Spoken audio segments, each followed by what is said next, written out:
So a lot of the times we hear we should question authority, but how do we question authority? Well, Socrates gives us a method. He gives us a method called the Socratic Method, which some people call the method of dialectic, and there's other names for it too. But this Socratic method is when people get together, or you can do it alone too, but people get together to discover truth, not just to debate, not just to defend their own opinions on issues, but to work together to discover truth.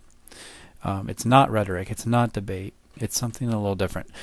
So let's get into this. The Socratic method is a way of thinking, actually, that involves 3 steps. First, you give a definition for a concept. The second step is you find exceptions to that definition and you present them in the form of a question. And then the third step is you give a better definition of that concept. And you just keep going through these 3 steps. Now, step 2 could lead to the following. You could give a perfect definition of the concept or, of your opinion or whatever, and that would end discussion. We now have knowledge. But in many cases, we'll end the discussion without fully understanding the concept. That is, we'll end in what Plato called aporia, in rational ignorance. But at least we'll know why we don't know.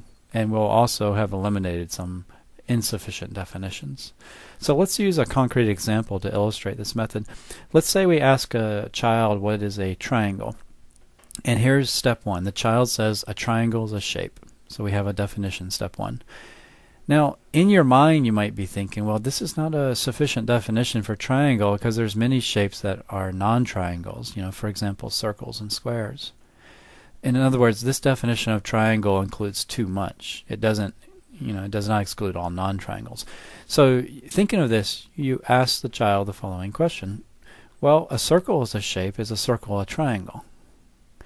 And now the child has to say, oh no, a triangle is not just a shape. It's a shape with 3 sides. So now we have a more refined definition. We can and we're back at step 1. And we keep going through this process until we get to the perfect definition of triangle. And notice how challenging this way of thinking is. I can recognize triangles, but it's really challenging to sufficiently define them to discover the essence of a triangle. But according to Socrates, I don't really understand, I don't really know until I can give such definitions.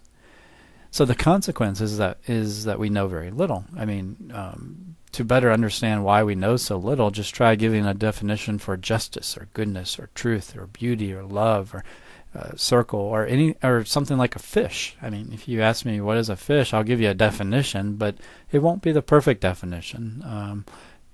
It won't, on my first try at least, it won't exclude all non-fish and include only fish. So now, what I just said, many people will respond and say, but concepts like justice are simply opinions, so there's really no truth about them. So the Socratic method just can't get at truth about justice. However, I think the Socratic method is still valuable, if that were the case, because it helps people discover their real opinions about justice. So for example, imagine that I define justice as giving people what belongs to them. Now, a modern-day Socrates would then ask the following questions as exceptions. Would it be justice to give an axe murderer his axe back? Right? Or would it be justice to give your drunk friend his car keys? And most people I talk to, 99.9%, would say, well, no, that's not justice to me. So Socrates' questioning has helped us see that your opinion of justice is not your real opinion. And in fact, when you use the Socratic method, you'll find that what you think of justice and what I think of justice is actually very similar. Okay, in the end, there is common ground. But anyway, that's another point. So what Socrates can help me see here, though, is, I don't really think justice is what I thought it was. It's not giving people what belongs to them. So I now recognize my ignorance. Thanks a lot, Socrates. Right? So let's look at these exercises. And for each one, I have a definition. And what you want to do, playing the role of Socrates, is just ask a question that helps me get a better definition. That is, your question should bring up an exception that helps me get a better definition. So the first one is knowledge is belief. And here you could ask, well, is my belief in flying pink elephants knowledge? is my belief that water is made of hydrogen, oxygen, nitrogen, and corn? Is that knowledge? And so that question that you just asked would help me see that knowledge isn't just belief. Rather, knowledge is belief that also happens to be true. So now I define knowledge as, okay, it's a true belief. So take a minute and see if you can think of a question that would bring up an exception to this definition of knowledge as true belief. This is number 2. And I think if you think for a while, you'll see that there is an exception. The exception might go something like this. What if I guess the right answer? That's all you have to ask. Because I might guess the winning lottery number, so I had a true belief, but it wasn't knowledge. Or what if I really believe X will happen, but I have no reasons for why I believe it? So, in other words, I could have true belief, but it's not knowledge because I don't have a justification for the true belief, an account, a reasoning. So again, now I refine my definition based on this Socratic method, and I say knowledge is justified true belief. And the cycle continues until we get to a perfect definition of knowledge. And even if we don't, we've made progress because we know that knowledge is not belief. It's not just belief. And knowledge is not just true belief. Right? Look at number 3. A fish is an animal that swims. Right? Let's say you're teaching young kids and they give you that definition. You can then ask, well, is a turtle or a snake a fish? Is a dog a fish? Because, turtles, snakes, and dogs swim. Such a question will force the student to come up with a better answer, a better definition of fish. And again, according to Plato, I don't know what a fish is if I can't give you a definition in which this definition excludes all non-fish and includes all fish.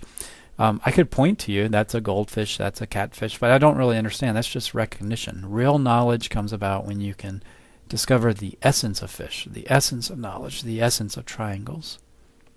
Look at number 4. Justice is saving the maximum number of lives. See if you can think of an exception and then ask it in the form of a question in order to engage in the Socratic method. And I think here's a possible answer. Would it be justice to steal the organs of a healthy person to save 5 sick people?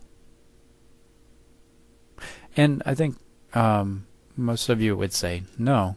So in your opinion, justice is not just about saving the maximum number of lives. A student also gave the following example. Would it be justice to save 20 serial killers on death row instead of 19 orphans, right? So such questions will help us go deeper into our opinions about justice and see that it's not just about saving the maximum number of lives. The 5th one says a circle.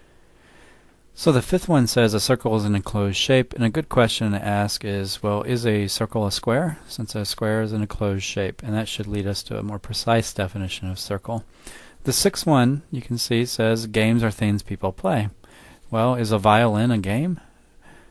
Okay, that's one question to ask, but also it brings up an important objection to this whole approach brought up by Wittgenstein in the 20th century, Wittgenstein's family resemblance. I won't address that here.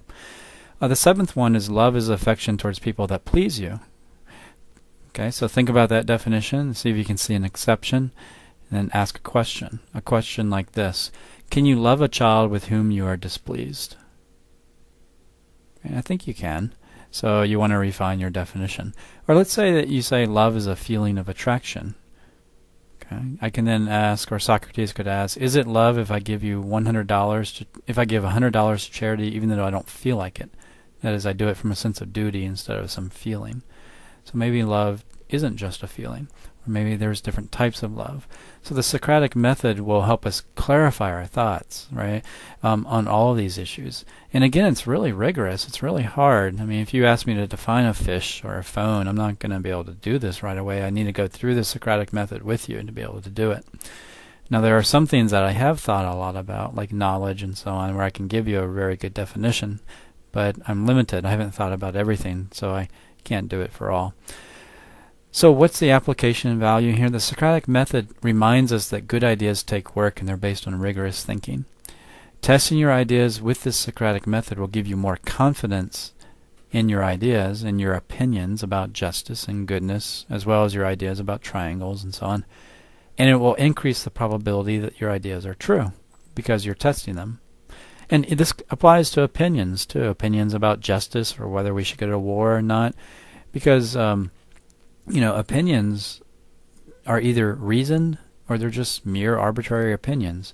And one way to make sure your opinions are reasoned is to apply the Socratic Method test to them. There's a great video on YouTube called Socrates and Self-Confidence where they compare this Socratic Method, which they put in 5 steps instead of 3, but they compare it to pottery making. So your opinions are like pots. They either hold water or they don't. If they go through the proper process when they're created, they'll hold water. And if they don't, then they don't. So some of your opinions are basically crappy. Okay, but the Socratic Method can help you refine your opinions and make them stronger. Also, keep in mind the application and value of this is that a lot of progressive teaching methods emphasize the Socratic Method. So the idea is to get the student working, not the teacher, basically. So for example, instead of coming in and dumping information in your head and telling you that a triangle is a shape with interior angles adding up to 180 degrees, I can just ask you what the definition of a triangle is. And if you say a shape, then I just ask questions to help you discover for yourself what a triangle is. And that's the emphasis, to help students discover for themselves through Socratic Method, through Socratic thinking, through question asking, to help them discover for themselves, to construct their own knowledge of justice and triangles and so on. So very effective teaching method. And of course there's many dialogues where Socrates engages in it. But in short, the Socratic Method will take you from inside the cave, where you recognize triangles and some just acts. It'll take you outside to the sunlit world, where you discover the essence of triangles and the essence of justice.